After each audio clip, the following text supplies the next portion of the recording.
All right, let's turn our attention now to examples number 1, 2, and 3, and we're going to try to practice the use of this product rule. Again, if you take a look at that derivative rules sheet, you'll see that we kind of have all of our rules that we've covered so far right here, in addition to the derivative of e to the x being e to the x. But this is kind of our nice little summary of everything that we have. And it's important to note that when we're given a function, we might need to use any one or multiple of these rules in order to fully evaluate the derivative. So let's go ahead and take a look here at number 1. This is the question that we started with in the opening motivation. Notice that here we can go ahead and start by using the product rule right away to calculate this.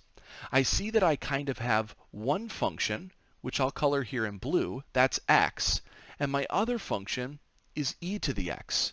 So the product rule states that I need to take the derivative of one of those functions and only one at a time, while leaving the other function alone.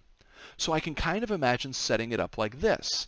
I'm going to take x and just leave it alone, but I'll multiply by the derivative of e to the x.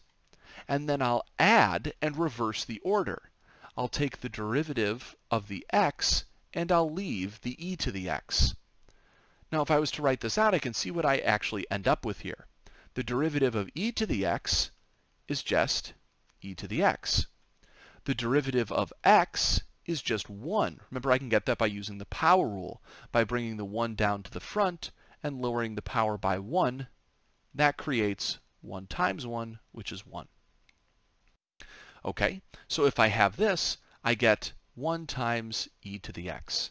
So here's my derivative.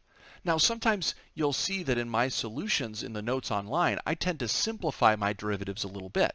Simplification is not required in this section, but it will be very useful in the sections to come. And so it can be very useful to try to practice that now while it's all low stakes.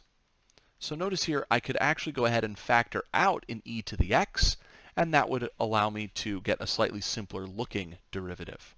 Either one of these forms would be perfectly acceptable, and I'd give you full credit on an assignment or on an exam. Okay, so let's take a look here at example number 2 and think about the same idea here. Notice that here I do again have two functions that are being multiplied together. I kind of have square root of t being one function, and I have 3 minus 6t as another function. So if I was thinking about how I would set this up, I would say that f prime of t would be, well, I'll leave the square root of t, and I'll take the derivative of 3 minus 6t instead. Then I'll add and reverse the order. Now I'm going to leave it to you to try to go ahead and fully finish out this example here, as well as compute the answer for example number 3. So I'd ask you right now to go ahead and pause the video, try to finish answering this question on number 2, and see if you can do number 3. And then when you unpause the video, you should be able to see me work through the solutions.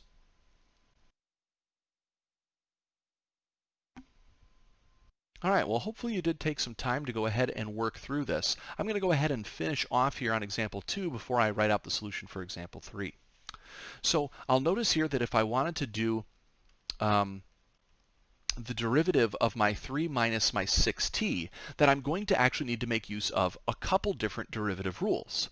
First off, I have two things being subtracted, and so I should be able to go ahead and use my difference rule, which says take the derivative of each piece. Then I'll notice that the first piece that I have here is a 3, and so its derivative would just be 0.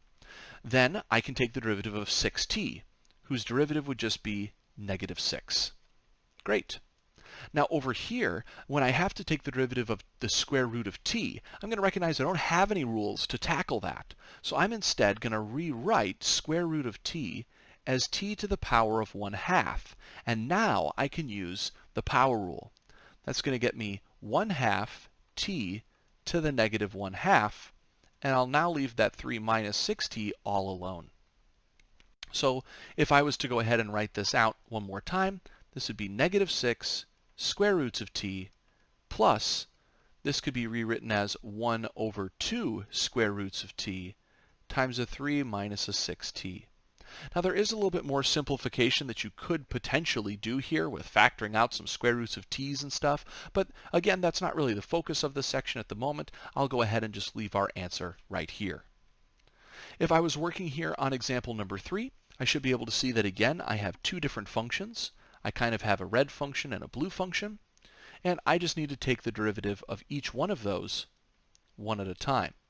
So let's see, I'll go ahead and I'll leave my y plus 2 square root y all alone, and instead I'll take the derivative of my e to the y, and then I'll add and reverse the order.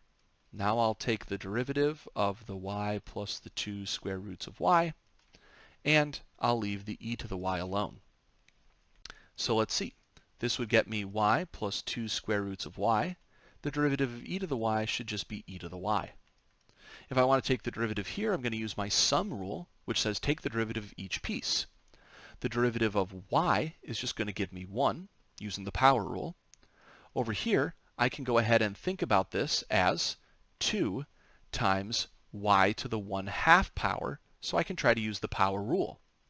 I recognize again that that 1/2 is going to come down, and it's going to multiply into that 2, and then I'm going to get a negative 1/2 power when I subtract the 1. So in total here, I can see that there's a couple things that I can do. First off, I can simplify this 2 times this 1/2 and get rid of that, but I also recognize that I have this e to the y that's in common between each of my terms. So if I wanted to, I could go ahead and rewrite this by taking my e to the y and pulling it out, and I'd be left with y plus 2 root y's plus this 1 plus y to the negative 1/2 power. And there we go. I have myself a perfectly good answer. You could, of course, rewrite this y to the negative 1/2 as 1 over a square root y, but I don't really care whether you leave things with negative or positive exponents. It's not super important. So hopefully this shows you a little bit about how we can actually use this product rule when we have two functions that are being multiplied together.